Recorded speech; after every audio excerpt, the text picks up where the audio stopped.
उसी की बार बार आवृत्ति करने को ही कथा कराते हैं, जो हम भूल जाते हैं। अच्छा देखो, कोई एक बैटरी है जिससे लाइट जलती हो, एक बार चार्ज कर दो और 8 दिन जला लो, फिर वो उसमें दम रहता है? नहीं रहता ना। बार बार हमारी आत्मा को भी भजन की आवश्यकता होती है। इसीलिए शरीर का पोषण तो अन्न इत्यादि पाके पूरा कर लिया, खूब मोटे ताजी हो गए हैं। लेकिन प्यारे, जैसे ही शरीर को आवश्यकता है वैसे ही हमारी आत्मा को भी आवश्यकता होती है भजन की। कैसे दृढ़ता आएगी, कैसे भारीपन आएगा? भजन नहीं करोगे तो मन की जो वृत्तियां होती है ना, चारों तरफ घूमती है, उनका भटकाव बंद नहीं होता। आपके अंदर गंभीरता आएगी नहीं तब तक, जब तक भजन नहीं करोगे। और भजन करने से सब सुलभ होता है, सब सुलभ। और आप करके देखना, ज्यादा नहीं, लगातार 2 महीने करना। जिन्होंने ज्ञान नहीं लिया हो, दीक्षा नहीं, सीताराम जी की माला ही करना कहना, चलो 60 माला करेंगे रोज। एक नियम लेना आप है, अब 60 माला में कोई ज्यादा देर थोड़ी लगती है, बड़ा मंत्र थोड़ी, सीताराम सीताराम ही तो कहनी है। सुमिर भी लगा लो उसमें साथ में। जब एक बार घूमे तो एक इधर को कर दो, है? और पूरे 60 माला करके आप 2 महीने करना, फिर देखना क्या उसका प्रभाव होता है। जीवन बदलने लग जाता है, गंभीरता आने लग जाती है, चित्त की जो चंचलता है ज्यादा नहीं रहती, हमें बोध होने लग जाता है जीवन जीना कैसे चाहिए है? और यही सार्थकता है जीवन जीने की। प्यारे, इन कथाओं से आपको यही शिक्षा लेनी है कि घर में हमारे जो बच्चे हैं उन्हें संस्कार दीजिए। ऐसे नहीं कि ध्यान ही ना दिया जाए, है? प्यारे, ये हमारी धरोहर है, आगे चल के हमें इन्हीं से काम है। जैसा सिखाएंगे वैसे ही सीख जाते हैं। नहीं तो हमें ऐसा लगता है अगर जीवन में कोई भी भाव कथा का ना उतर पाया तो कथा सुनना व्यर्थ रहा और हमारा कहना व्यर्थ रहा। सच बता रहा, इस कथा से अगर 2 मनुष्य भी सुधर गए तो हमें ठाकुर जी स्वीकार कर लेंगे कि हाँ तुमने बढ़िया किया। तब तो कहने का धैर्य रहेगा, हमें दुख नहीं होगा। 7 दिन जब आपने इतनी मेहनत की, इतना धन दिया, शरीर से परिश्रम किया, मन लगा के बैठे, लेकिन जीवन में नहीं उतारा तो हमारा कहना तो व्यर्थ ही रहा। प्यारे हैं, इसीलिए इन कथाओं से हमें शिक्षा ले लेनी चाहिए। जो भी प्रसंग अच्छा लगा, लेकिन प्यारे, जो सज्जन होते हैं, जो अच्छे पुरुष होते हैं, वो सार सार को गहिरहे थोता देह उड़ाए।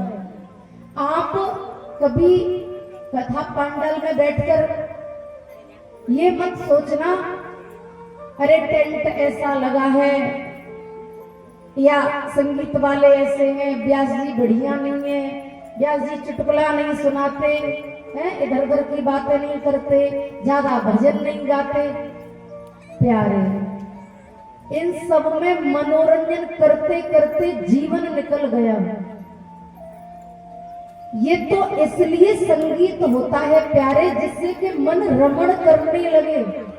हमारे वृंदावन में अनेकों जगह ऐसी हैं जहां संगीत बिल्कुल नहीं होता, कथा सार सार में चलती है, बिल्कुल न कोई भजन न कुछ भी। लेकिन प्यारे, अगर प्रसादी पाते हैं तो उसमें नमक मिर्च होना जरूरी है कि नहीं? अब इतने भी स्वादु हो गए हैं, साधु नहीं रहे हैं कि जैसा मिला वैसा जीभ का स्वाद नहीं करना चाहिए। जैसा मिल जाए पालो पेट ही तो भरना है? अगर जीभ का स्वाद करेंगे तो भजन में मन लगेगा, जिब्या तो और कुछ मांगेगी, फिर कुछ और मांगेगी, जैसे मुझे ये स्वाद दे दो। हाँ जी है ना जी। आज कचौड़ी खाएंगे, फिर पकौड़ी का मन करेगा। इसलिए जो भजन मार्ग में चलते हो प्यारे, शरीर का क्या है, शरीर कभी मोटा होता है, कभी दुबला होता है, कभी पतला होता है, हो जाता है, कोई नहीं। इसलिए शरीर को पोषने के लिए आप जियो मत, जिंदगी कैसे जीनी है वो सोचनी है, जैसा मिल जाए रूखा सूखा। संतों के यहाँ देखा है कैसा प्रसादी पाते हैं, उसी में दाल भात दूध मिठा सब मिला लेते हैं कि कहीं जीव बिगड़ न जाए, कल को कुछ मांगने न लग जाए। अगर कैसे भी ध्यान जिह्वा पर चला गया तो भजन में मन नहीं लगता। आज हमारा मन रसगुल्ला खाने को कर रहा है तो कल कुछ और खाने को करेगा। इसलिए प्यारे विशेष ध्यान रखना, खाने के लिए मत जीना, जीने के लिए खाना है। खाने को तो पशु भी देखो कैसे कैसे मोटे ताजे हो जाते हैं, लेकिन प्यारे हमें इन कथाओं से यही शिक्षा लेनी चाहिए कि हमें जीवन जीना कैसे चाहिए। जबकि सेवा खोज अपनी प्रीत प्रभु से कीजिए, ये जिंदगी का राज है, ये जानकर जी लीजिए। यही तो राज है। संतों की सेवा मिल जाए, जितने भी ऋषि मुनि हुए पहले उन्होंने सेवा की है कि नहीं की है? सबसे पहले सेवा की है, तब जाकर गुरुदेव भगवान हमारे प्रसन्न होते हैं, फिर आशीर्वाद देते हैं, तभी तो भगवान मिलते हैं। इसलिए प्यारे हमें बिल्कुल कथा को सार सार लेना है, सरोता बनकर मत बैठा करो। आप तो नहीं बैठते, फिर भी कोई भी किसी के मन में कोई विचार ऐसा आए कि हमें ये अच्छा नहीं लगा, हमें प्यारे ठाकुर जी का नाम एक खांड की बोरी है, कहीं से भी निकालोगे तो मीठा ही मीठा निकलता है, कहीं से भी निकाल लो, चाहे संगीत के द्वारा सुनो, बिना संगीत के सुनो, कैसे भी सुनो, ठाकुर जी की रस का पान करना चाहिए।